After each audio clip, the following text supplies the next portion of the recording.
الصلاۃ والسلام علیک یا رسول اللہ وعلی آلک واصحابک یا حبیب اللہ، الصلاۃ والسلام علیک یا نبی اللہ وعلی آلک واصحابک یا نور اللہ۔ درود پاک پڑھنے کے بے شمار فضائل و برکات ہیں۔ مولا علی کرم اللہ تعالی وجہ الکریم اس حدیث کے راوی ہیں۔ آپ نے ارشاد فرمایا، جس نے جمعہ کے دن 100 مرتبہ نبی کریم صلی اللہ تعالی علیہ وسلم پر درود پڑھا اور وہ اپنے ساتھ قیامت کے دن آئے گا تو ایک ایسا نور لے کر آئے گا، اسے اگر تمام مخلوق پر تقسیم کر دیا جائے تو کافی ہوگا۔ ذرا غور کیجیے مدنی چلتے ناظرین، جمعہ کا دن درود پڑھنا گویا ہمارے لیے عید کا دن ہے، رحمتوں کے نزول کا دن ہے، خوب برکتیں لوٹنے کا دن ہے۔ علی الحبیب صلی اللہ تعالی علی محمد صلی اللہ علیہ وسلم۔ کہ قرآن مجید فرقان حمید کس طرح چھوٹی سی یعنی چند آیتوں کے ذریعے کیا کچھ ہمیں عطا فرماتا ہے۔ حضرت زید بن اسلم رضی اللہ تعالیٰ عنہ سے روایت ہے، ایک مرتبہ ایک شخص بارگاہ رسالت میں حاضر ہوا، پیارے آقا سید الانبیاء صلی اللہ تعالیٰ علیہ وسلم نے ایک صحابی رضی اللہ تعالیٰ عنہ کو فرمایا، اس نئے آنے والے شخص کو قرآن کریم سکھاؤ۔ اس صحابی نے اس شخص کو سورہ زلزال سکھانا شروع کی۔ جب انہوں نے سورہ زلزال کی 7ویں آیت سکھائی تو وہ شخص کہتا ہے بس اب مجھے کافی ہے، 7 آیتیں سیکھنی ہیں بہت ہے۔ ان صحابی نے بارگاہ رسالت میں عرض کیا کہ حضور انہوں نے صرف 7 ہی آیتیں سیکھی ہیں اور کہتے ہیں مجھے کافی ہے۔ نبی پاک علیہ الصلوۃ والسلام نے فرمایا اسے چھوڑ دو، اسے فقاہت یعنی دین کی سمجھ مل گئی ہے۔ یعنی 7 آیتیں سیکھ کر، کیونکہ آیتیں تو قرآن کی ہر آیت میں خزانہ ہے نا، جس نے دل سے سیکھ لیا، سمجھ لیا، میسج آف قرآن لے لیا تو 7 آیتیں اس کے لیے زندگی بھر کے لیے کافی ہو جاتی ہیں۔ تو قرآن ایسا خزانہ ہے، سبحان اللہ، میرے رب کا کلام ہے قرآن، واہ کیا بات پیارے قرآن کی، مصطفیٰ پر ہوا ہے یہ نازل، اس میں ہر شے کا ہے بیان شامل، سب سے افضل کتاب ہے قرآن، واہ کیا بات پیارے قرآن کی۔ اے میرے پیارے اسلامی بھائیوں، ایک بڑا ہی کمال کا واقعہ جو میں بات کر رہا ہوں نا کہ قرآن دلوں کی دنیا کیسے بدلتا ہے۔ اللہ کرے میں اور آپ قرآن سے دوستی کر لینا تو توبہ کرنے کے لیے، سدھرنے کے لیے، اللہ کی طرف رجوع لانے کے لیے قرآن کیا کمال کا کردار ادا کرتا ہے۔ حضرت ابو ہاشم رحمۃ اللہ تعالی علیہ فرماتے ہیں، ایک مرتبہ میں بصرہ جانے کے لیے ایک کشتی میں سوار ہوا، اس کشتی میں ایک مرد بھی تھا، اس کی کنیز بھی تھی۔ ان کا پلان کچھ اور تھا، برے کام کرنے کا پلان تھا۔ وہ کہتے جب کشتی آگے بڑھی تو اس مرد نے اپنی کنیز سے کہا ذرا شراب نکالو، شراب لائی گئی۔ وہ مرد کشتی میں بیٹھ کے شراب پینے لگا، اپنی کنیز کو کہا کچھ گانا سناؤ، وہ کنیز جو ہے وہ گانا گانے لگی۔ اب تھوڑی دیر بعد انہوں نے مجھے دیکھا، ابو ہاشم رحمۃ اللہ تعالیٰ کہتے کہ آپ یہ گانا گا رہی ہے، آپ کے پاس اس سے اچھی کوئی چیز ہے؟ وہ اللہ والے تھے، انہوں نے ان کے سامنے قرآن پڑھنا شروع کیا۔ اب قرآن میں جو ردھم ہے، قرآن میں جو خوبصورتی ہے، قرآن جو دلوں کو امپیکٹ ڈالتا ہے، کیا خوبصورت آیتوں کا انہوں نے انتخاب کیا۔ انہوں نے قرآن پاک کی سبحان اللہ کون سی سورہ پڑھی؟ سورہ تکویر۔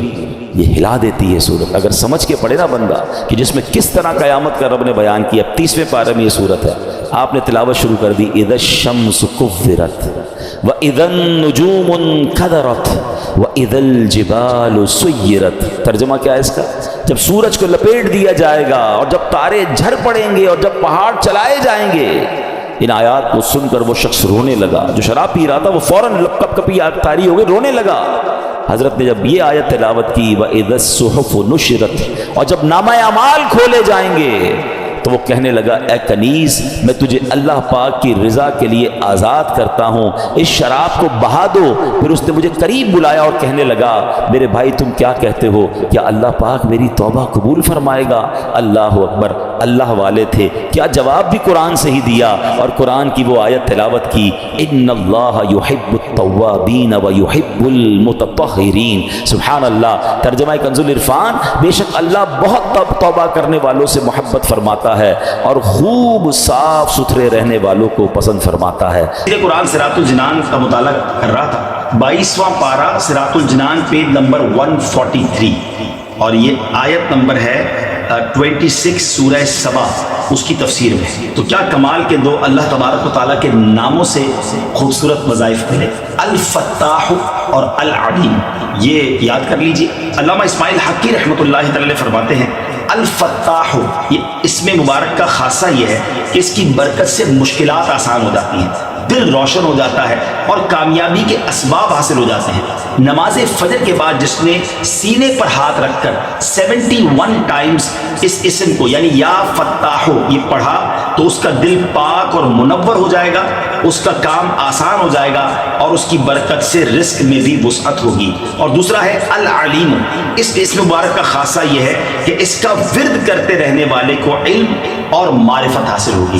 بس اس شراب پینے والے گانے باجے میں منہمک شخص نے جب یہ سنا کہ رب توبہ کرنے والوں کو قبول فرماتا ہے، محبت فرماتا ہے، چلتی کشتی میں اس بندے نے اللہ سے توبہ کر لی۔ تو اے میرے پیارے اسلامی بھائیوں، قرآن اس طرح دلوں پر اثر ڈالتا ہے۔ یاد رہے قرآن کا ایک نام حکمت بھی ہے، یعنی یہ وہ کتاب ہے جس کو پڑھنے سے حکمت و دانائی ملتی ہے۔ قرآن کریم کا ایک نام صراط مستقیم ہے، یعنی وہ کتاب ہے جو بھولے بھٹکوں کو سیدھے رستے کا مسافر بناتی ہے۔ قرآن کریم کا ایک نام نور ہے، یعنی وہ عظیم کتاب ہے جو نور بانٹتی اور دلوں کو روشن کرتی ہے۔ ایک صحابی رسول ہیں حضرت ثابت بن قیس رضی اللہ تعالیٰ، ان کا گھر جو ہے وہ رات بھر چمکتا رہتا تھا، روشن رہتا تھا۔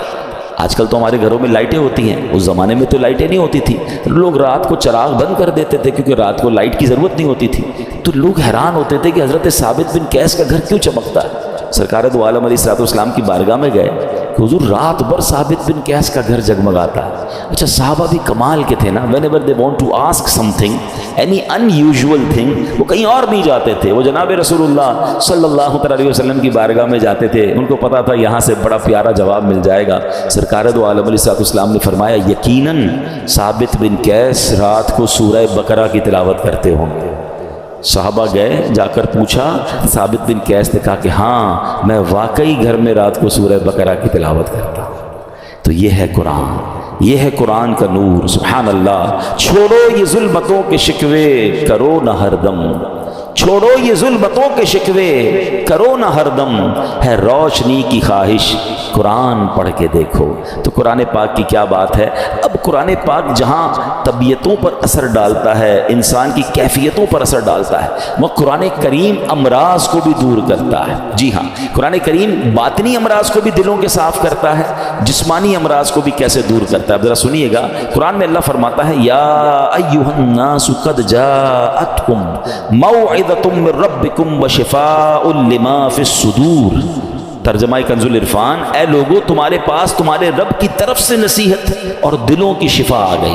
مشہور مفسر قرآن حکیم الامت حضرت مفتی احمد یار خان نعیمی رحمۃ اللہ تعالی علیہ اس آیت کے تحت فرماتے ہیں قرآن کریم رب کی طرف سے بندوں کی روحانی پرورش کا ذریعہ ہے۔ دل کی بیماریاں جو ان پٹ ہوتا ہے نا، دل کی جو باطنی بیماریاں ہیں، فرمایا جہالت، شک، شرک، نفاق، برے عقیدے، برے اخلاق، حسد، کینہ، ہوس، دنیا کی حرص، عداوت، یہ تمام گناہ جو ہیں ان سے قرآن کریم ان سب کی اصلاح کرنے والا ہے۔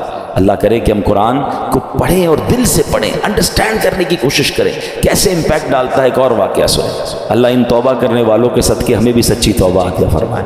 علامہ ابن جوزی رحمۃ اللہ تعالی علیہ لکھتے ہیں ایک عبادت گزار بزرگ تھے، 40 سال تک بر اعظم افریقہ کا بڑا مشہور ملک سوڈان، وہاں ایک غار میں رہ کر اللہ کی عبادت کرتے تھے۔ کہتے ہیں میں اس غار میں تھا تو ایک شخص اس غار میں آ گیا اور اس کے پاس کھانا بھی تھا، شراب بھی تھی۔